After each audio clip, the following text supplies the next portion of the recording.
Hi guys! In this video, I'm going to share the mistakes that we do that makes our house look cluttered. Hey everyone, I hope you're all doing great today. Welcome back to my channel. If you're new here, hi, my name is Trisha. I make cleaning, organizing, and lifestyle videos. If you're into these kinds of stuff, be sure to subscribe to my channel, hit the red button down below, and also turn the notification bell icon on to keep you notified every time I post a new video.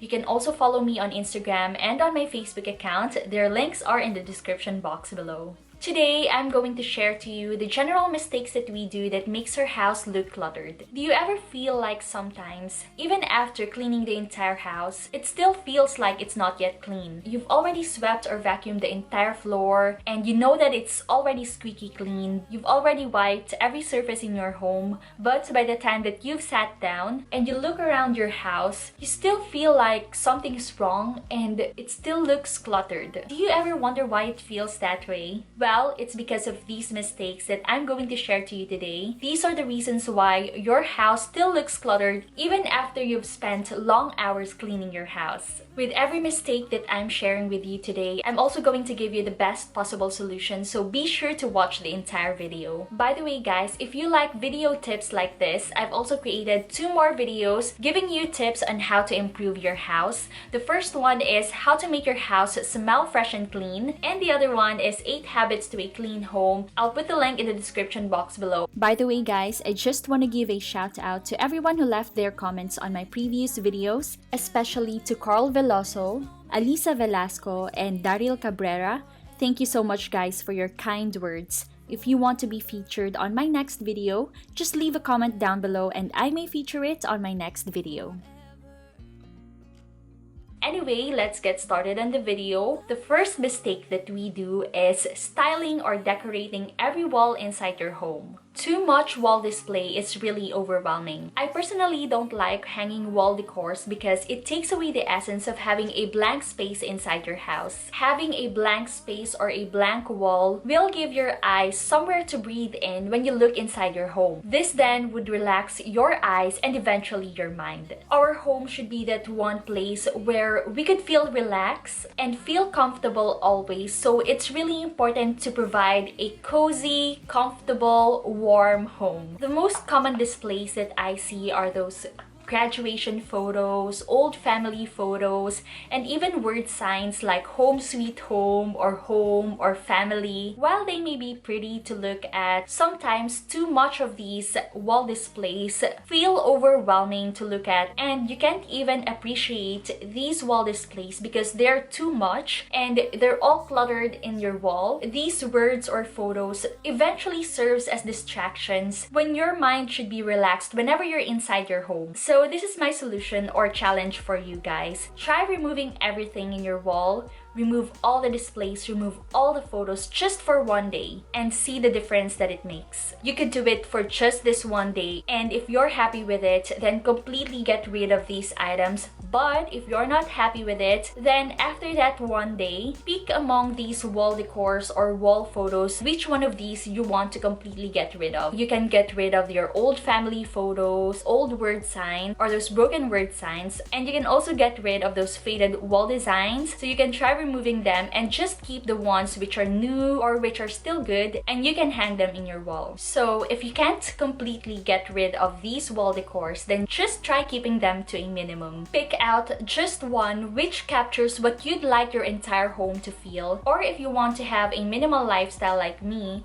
you can entirely get rid of these items. You'll definitely see the difference that it makes not having these distractions in your home. The second mistake is filling out every space or surfaces in your home. By this time, you'll probably already see the pattern that I'm trying to say to you guys. Aside from filling out every wall in your house, we also tend to fill every space of our house, whether it be with furniture or with decors. We tend to fill out every space of our house with furniture because we don't seem to like having an empty space inside our house. A lot of people tend to do this when in fact they don't even have a large space to work with. The rule is When you have a small space or a small room, then you should also place small items or small furniture and less furniture for that matter. Actually guys, there's nothing wrong with having less. In fact, I believe that less is more. Even if you have a little bit of money to buy another furniture, consider first the space that you have if you will be able to accommodate this new furniture or you won't be able to accommodate it anymore. Always remember to give your home or any room in your home a space to breathe. Keep the only necessary stuff that you need. Avoid buying too much furniture that you don't even need, guys. If you have a small living area like ours, then probably a small dining set and a two-seater sofa would be perfect for your space. The next one is we tend to place decors or items in every surface of our shelves or dressers or any furniture in our house. I understand that sometimes we get too carried away with decorating our house, especially when your hobby is to look for decorations or to window shop for decorations, and sometimes you might find one that's cute for your home without realizing that you already have tons of decorations in your home, but you still want to have this specific decoration because it's too cute not to have it. But of course, too much of anything is never good. Having too much decorations would actually take away the focus on each of those decorations that you've placed. So the challenge that I have for you guys is, of course, completely remove all these decors just for one day. If you're happy with it, then you can entirely get rid of them. And if you're not happy with not having just one decor, then pick among all these decors which one is already too old, which one you can probably sell, or which one of these is already broken, and you can choose from among them which of them you're keeping. And then try displaying just one or two of these decors, probably on top of your dresser, on your dining table, and see how much you'll be able to appreciate these few decors because they don't take away the focus from each other. The next one is our kitchen counters. The kitchen is that one part of our house where we need to have a large workspace because this is where we do all our cooking and food preparation. So it's really important to clear our kitchen with all the unnecessary displays or unnecessary items which you rarely or almost never use. I know it's difficult to have a clear counter when you have a tiny kitchen like ours. So in this situation, I try my best to only place out the items that I really need. So these are the items that we use every single day. Like for example, I place our microwave oven on top of our counter because we use it every single day. I also keep our water heater, our water dispenser, and our dish rack on top of our counter because we don't have a dishwasher, so we have to air dry our dishes, and we use our water heater every day for our coffee. We don't have a coffee maker, and of course we also use our water dispenser every day. And of course our rice cooker. Being an Asian, we have to have rice in our meal every day. So these are the only items that I keep on top of our counter. And aside from that, in order to maximize the space, I also used a microwave shelf in order to keep our spice jars and all the ladles and items that we use for cooking. And I also placed a few decors on our kitchen, but they're very minimal. That's why we still have enough space on our kitchen counter to work with. So having said that, the things that I cleared out from our kitchen counter, the first one is our toaster. We don't use it regularly, that's why I keep it in one of our cabinets. And I also kept my Ninja blender. So again, my challenge for you guys is to look at your kitchen counter and pick out which of these items you can probably keep inside your cabinets. Choose which one of them you can probably live without for a day because you don't use them every single day, and just keep the items in your counter which you use every single day. You can start with the small stuff like kitchen decors. If you have a lot of them on your kitchen counter, then you should probably consider removing them entirely,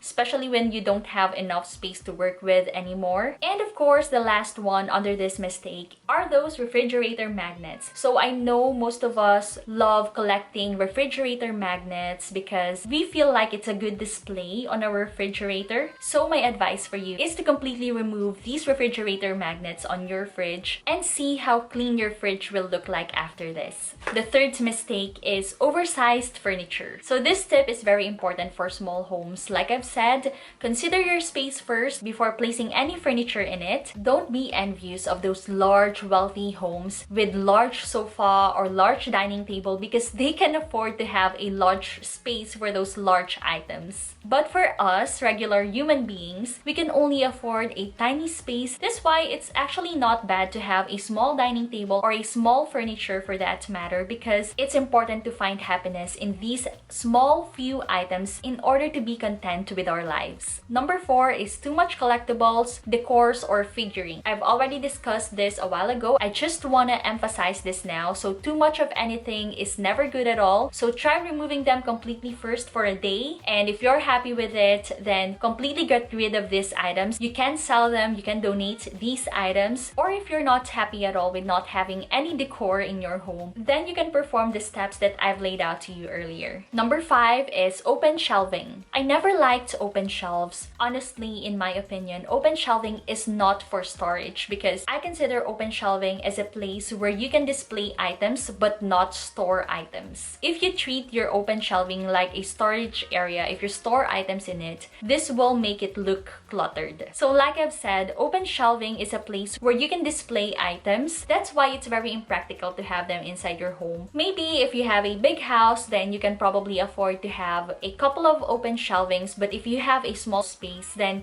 you can probably reconsider this open shelving and try converting it into a cabinet where it has doors so that you can store items in it and for it not to be a waste of space. But if you already have an open shelving and you also have a small space, then try to use organizers where it can conceal the items inside the organizers, and you can also place as few items as possible in that space for it not to look cluttered. The 6th one is things without a home. I've already discussed this in my previous closet organization video, so if you want to see it, I'll put the link down below or in this corner. So the point here is to have every single thing in your home to have their own home as well. This is to make it easier for you to put back every item that you used in their own place so that this item will not end up scattered on the floor or anywhere in your home. The next one are those tangles of visible cords and cables in your home. This is actually one of the things that we sometimes overlook, but you have to know that these tangles of visible cords and cables also adds clutter to your home. The solution for this is to properly roll or fold the cables for it to look clean and organized. The next mistake are overflowing organizers. Sometimes we have this one drawer or one organizer in our house that is already full to the brim of a lot of stuff or any stuff at all. If that is the case, then you should probably consider decluttering that organizer or that space because most probably there are items in there which need to be thrown away. The second to the last one are those mismatched items or design or theme in your house. One day you wake up, you wanted to have a red dining set for your home, and then the next day you wanted to have an orange sofa, and then your home ended up having a confusing theme of unmatched items just because you don't know what design or theme for your home you're looking for. My advice for this is going for either black or white or light or dark furniture for your home. These are the safest colors that you can choose. If you also have a small space, you can choose white or light colored furniture. This will make your space look larger and even brighter. The important thing to remember about this is you have to plan out everything first. Just choose one theme for your home before you buy anything. And the last one is fixing or planning to fix broken items. Sometimes we keep broken appliance just because we're so sure that we can fix it, when in reality, we probably know that we won't be able to fix it because we don't know anything about fixing electrical appliances. We tend to hold on to these broken stuff or broken appliance because we're so wasted with the money that we have spent on it. Just remember that by keeping this broken item, it takes up space which it shouldn't have anymore. take out broken items or things in order to give way to a new one. If you're sure that you can have it fixed, then there's nothing wrong with keeping it while waiting for it to get fixed. But let's say you have it already fixed for a couple of times now and it's still broken, probably you should consider completely getting rid of it, because most probably there's no chance of having it fixed anymore. Getting rid of broken items is a part of the reality of life. In order to move on, to progress, we need to leave behind broken or unimportant things in our life.